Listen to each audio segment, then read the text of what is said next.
अस्सलाम वालेकुम and welcome to Ali Zai vlogs. कुछ इंपॉर्टेंट चीज़ें हैं जिनके ऊपर आज डिस्कस करेंगे। First of all, Imran Khan Sahab ने व्हाट्सएप के ऊपर एक वीडियो शेयर की है। उस वीडियो के अंदर क्या था वो आज डिस्कस किया जाएगा। परवेज़ इलाही की एक बहुत ही जिसे कहते हैं कि हालत ज़ार के अंदर एक वीडियो आई है। उस वीडियो में उन्होंने क्या बात की है वो आपके साथ शेयर करेंगे। इसके अलावा इमरान खान साहब के साथ धोखा हुआ और वो धोखा किसने किया, कैसे किया, इसके ऊपर बात होगी। सबसे पहले बात करते हैं शहरियार अफरीदी साहब, जो कि इस वक्त सियासी इंतकाम का निशाना बने हुए हैं, इस वक्त जेल के अंदर हैं। उनके भाई की कल वफ़ात हो गई और शहरियार अफरीदी को अपने भाई के जनाजे तक भी जाने की इजाज़त नहीं दी गई। यानी कि उस शख्स का सगा भाई आज फौत हो गया और आखिरी दीदार तक की इजाज़त नहीं दी गई। इस कदर सफाकियत, इस कदर बेरहमी, इस कदर जुल्म। यार, अफसर का ऑर्डर, साहब का ऑर्डर, इंतकामी कार्रवाई, सियासत, ये सारी चीज़ें एक तरफ, क्या इंसानियत भी नहीं है? क्या रहम भी नहीं है इस दिल के अंदर कि जवान भाई उसका फौत हो गया आज और उसको आखिरी दीदार तक की इजाज़त नहीं दी गई। शहरियार अफरीदी ने क्या किया है इस मुल्क में? दहशतगर्दी में 80,000 लोग जो मारे गए हैं, क्या शहरियार अफरीदी ने मारे हैं? क्या शहरियार अफरीदी किसी दहशतगर्द ऑर्गेनाइजेशन का सरबराह है? क्या शहरियार अफरीदी ने हिंदुस्तान को पाकिस्तान के राज बेचे हैं?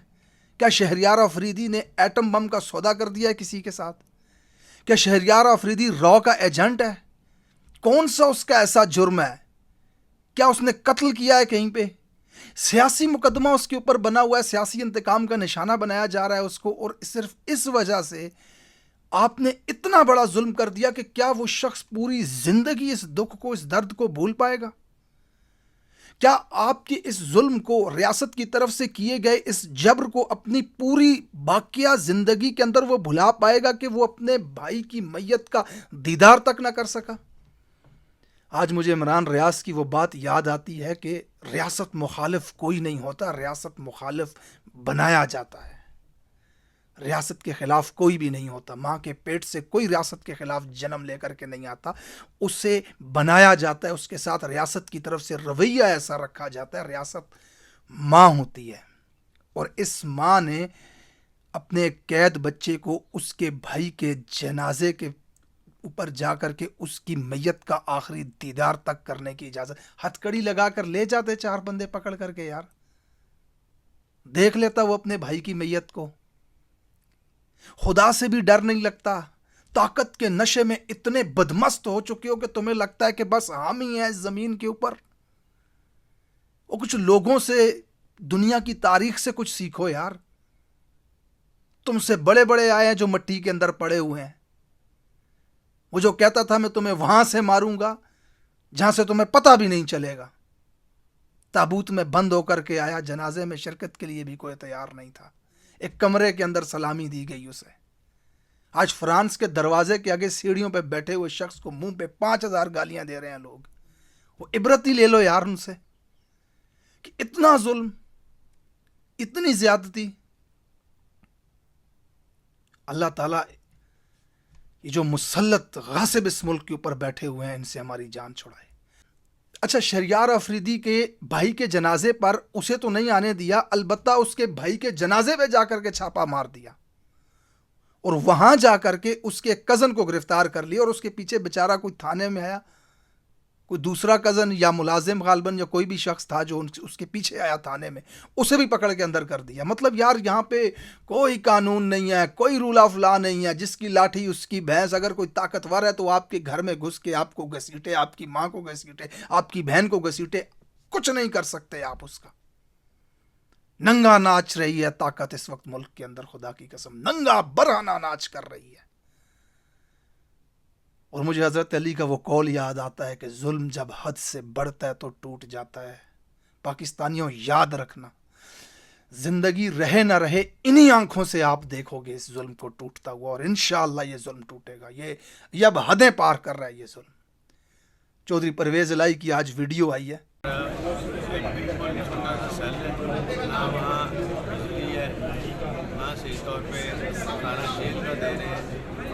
और सख्त मेरे पाँव अभी भी सूजे हुए हैं और कार्डियोलॉजी जब मैं गया हूँ तो वहाँ इन्होंने मैक्सिमम थोड़े टाइम में मुझे निकाल लिया और वहाँ से बुलाया और बिल्कुल ना इलाज करने दे रहे, मुझे ना मुलाकातें करने दे रहे। गालबन 75-80 साल उसकी उम्र होगी, 70 साल का वो बुजुर्ग है। कौन सा जुर्म उसका है यार? अगर उसने करप्शन की, उसने पैसे खाए हैं, वो 2 नंबर है, कुछ भी है, उसका ट्रायल करो, उसको अदालत में लेकर के जाओ, साबित करो उसके ऊपर, फिर उसके बाद अदालत उसे सजा देगी। उसे काल कोठड़ी में बंद किया, उस बुजुर्ग आदमी को, उसका चेहरा देखो यार, उसे पानी तक वहां पे नहीं दिया जाता, पंखा तक उसके ऊपर, वो बैठा हुआ पसीने से शराबूर, कोई कपड़े से उसके ऊपर पंखा झोल रहा है कोई शख्स वहां पे, हड्डियों के दर्द की शिकायत कर रहा है कार्डियोलॉजी के अंदर, कहता मैं गया वहां मेरा इलाज नहीं। मतलब इतना जुल्म यार, कम से कम उम्र का लिहाज कर लो यार। ये एफए पास 15-15, 20-20, 25-25 साल के लपाड़े ठुड्डे मार रहे होते हैं यार, हद होती है खुदा की कसम, जुल्म की हद हो गई है इस मुल्क के अंदर। इमरान खान साहब ने अदालत के अंदर कुछ सहाफ़ियों से बात करते हुए कहा है कि धोखा मेरे साथ हुआ है, मैंने धोखा नहीं दिया। खान साहब, इस दुनिया की एक तारीख है, आप इस दुनिया की तारीख उठा करके देखें ना, रियासत के साथ राजा कभी धोखा नहीं करता, रियासत के साथ राजा का जर्नैल हमेशा धोखा करता है।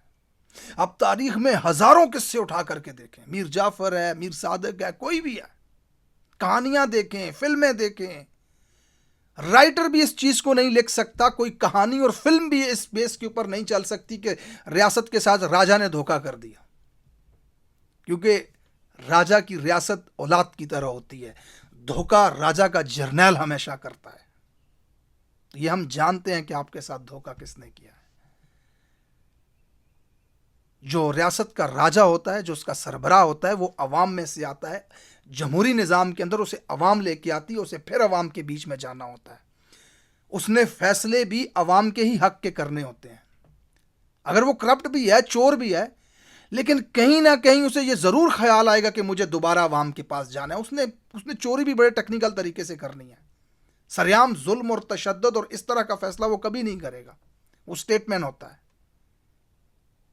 लेकिन वो शख्स जिसे पता है मैं अवाम में से नहीं आया, मैंने अवाम में दोबारा नहीं जाना, मैंने गुमनामी की ज़िंदगी गुजारनी है जा कर के, फिर वो अपनी उस गुमनामी की ज़िंदगी गुजारने के लिए बंदोबस्त करता है, बहुत सारा पैसा लेता है, उस बहुत सारे पैसे के बदले उसे मुल्क बेचना भी पड़ जाए ना तो वो बेच देता है। ये एक सच है, ये एक हकीकत है, ये हमें माननी पड़ेगी। मैं सबकी बात नहीं कर रहा, लेकिन अगर कोई शख्स 2 नंबर आ गया है उस ओहदे के ऊपर तो वो बेच देगा। इसलिए उसके इख्तियारात को महदूद बनाना रियासत के लिए मजबूरी बन चुका हुआ है इस वक्त पाकिस्तान के अंदर। खान साहब ने एक वीडियो शेयर किया है व्हाट्सएप के जरिए। My name is Alexis.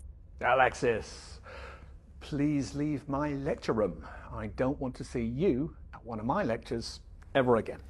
और कहा है अपनी टीम को कि इस वीडियो को स्प्रेड करें, आवाम के बीच में फैलाएं। उस वीडियो में क्या ख़ास बात थी, इंग्लिश में वो वीडियो थी, बहुत लोगों को समझ नहीं आई। मैं थोड़ा सा इस वीडियो के अंदर एक्सप्लेन कर देता हूँ उसे।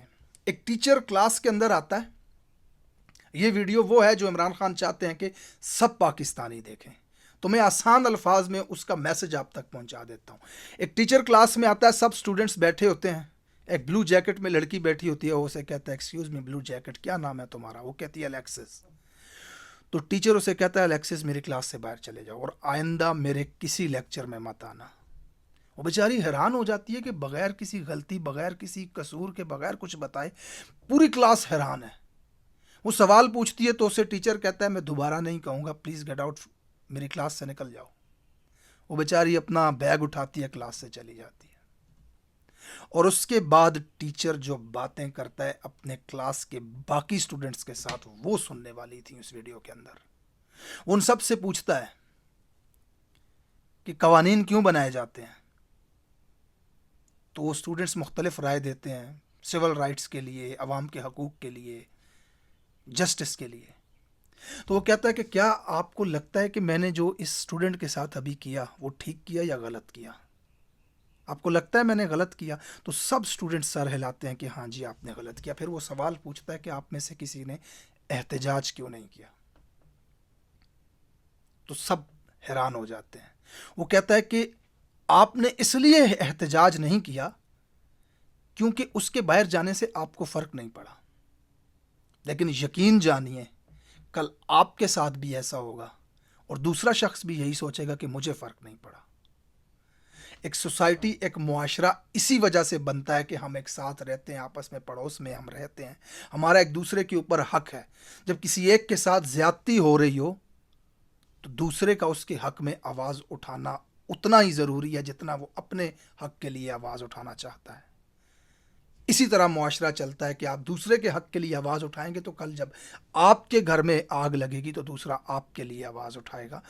ترقی یافتہ معاشروں کے اندر، مہذب معاشروں کے اندر، پوری دنیا میں یہ ہوتا ہے کہ بغیر کسی مقصد اور لالچ کے ظلم کے خلاف ہر آواز، ہر شخص انڈیویجولی اٹھ کر کے کھڑا ہو جاتا ہے، وہ ظلم کے خلاف بات کرتا ہے.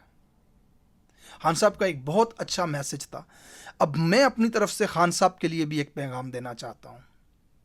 خان صاحب، اس ملک کی 80% سے زیادہ آبادی آج آپ کے ساتھ کھڑی ہے. یہ آپ بھی جانتے ہیں. آپ کی پارٹی کو توڑ دیا گیا، آپ کے اوپر اتنے کیسز بنا دیے گئے، کیا کچھ آپ کے ساتھ ہو رہا ہے. پھر بھی آج آپ اتنے مطمئن ہیں کہ یہ الیکشن کروائیں اور یہ ہار جائیں گے. وجہ یہ کہ آپ جانتے ہیں کہ لوگ آپ کے ساتھ ہیں.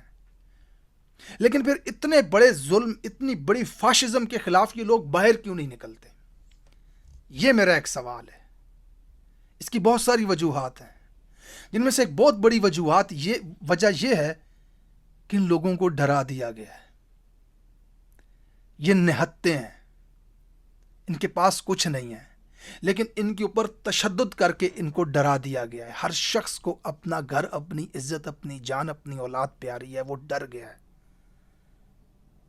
اور دوسری چیز جو عوام کے باہر نہ نکلنے کی، احتجاج نہ کرنے کی وجہ ہے، اس ملک کے ساتھ وہ تشدد اور وہ ظلم کیا گیا ہے کہ لوگوں کے پاس کھانے کے لیے نہیں ہے. جب آپ کا پیٹ بھوکا ہوگا، آپ کو پانی پینے کو نہیں ملے گا، جسم سے پسینہ نہیں سوکھے گا آپ کے، تو آپ کی فرسٹ پریورٹی، آپ کی پہلی ترجیح ہوگی اپنی بھوک کو مٹانا. اس کے بعد آپ کسی دوسرے کے حق کے بارے میں بات کریں گے. پہلے آپ اپنے آپ کی حفاظت کرنے پہ لگے ہوں گے. اس ملک کو پستی کی اس گہرائی کے اندر پھینک دیا گیا ہوا ہے کہ آج ہر شخص، ہر انسان کو روٹی کے لالے پڑے ہوئے ہیں. اور تیسری سب سے بڑی وجہ، اس ملک کی عوام کے ایک بہت بڑے حصے کے اندر شعور نہیں ہے. انہیں پتہ ہی نہیں ہے کہ ان کے سول رائٹس کیا ہیں، ان کے حقوق کیا ہیں. یقین جانیے ڈیوٹی پہ کھڑے پولیس افسر کو وہ مالک سمجھ رہے ہوتے ہیں اس علاقے کا، اس جگہ کا. انہیں یہ لگ رہا ہوتا ہے کہ یہ مالک ہے، ہم غلام ہیں. بہت سارے لوگ ایسے ہیں. تو میری آج آپ سے گزارش ہے کہ اللہ تعالیٰ آپ کو اقتدار میں لائے تو سب سے پہلا کام کیجئے گا، سب سے پہلا کام کہ بچوں کے سلیبس کے اندر ایک کتاب شامل کیجئے گا جس میں شہریوں کے حقوق لکھے ہوئے ہوں. بچپن سے لے کر میٹرک تک، ایف اے تک، ہر بچے کو یہ پڑھایا جائے، اس سے رٹوایا جائے، اسے یاد کروایا جائے کہ اس ملک کے اندر اس کے حقوق کیا ہیں. اور پھر جیسے جیسے وہ اوپر کی کلاسوں میں جائے تو اسے کانسٹیٹیوشن آف پاکستان پڑھایا جائے. ہم مطالعہ پاکستان کی بڑی بڑی موٹی موٹی کتابیں رٹے لگا لگا کر کے یاد کرتے تھے اور پھر جا کر کے پیپر دیتے تھے کہ یہ حدود عرب ہے. اور ان سب سے پہلے مطالعہ پاکستان، پاک سٹڈی کے اندر سب سے پہلا چیپٹر یہ ہونا چاہیے کہ شہری کے حقوق کیا ہیں، آپ کے حقوق کیا ہیں. تو برائے مہربانی آپ جب بھی اقتدار میں آئیں، اللہ تعالیٰ آپ کو اقتدار میں لے کے آئے، یہ پہلا کام کیجئے گا، اپنی عوام کو ان کے حقوق سے آگاہ کیجئے گا.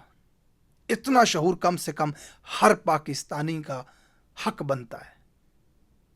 تو بحیثیت ریاست کے سربراہ میں آج آپ کو پیغام دے رہا ہوں کہ جب اللہ تعالیٰ آپ کو اقتدار میں لائے تو یہ کام ضرور کیجئے گا کہ اپنے ہر پاکستانی کو اس کے حقوق بتا دیجئے گا. کل آپ رہیں نہ رہیں، کم سے کم آپ کی قوم کو اس کے حقوق ضرور پتہ ہوں. تھینک یو سو مچ. آج کے ویلاگ میں اتنا ہی، ملتے ہیں نیکسٹ ویلاگ میں انشاءاللہ.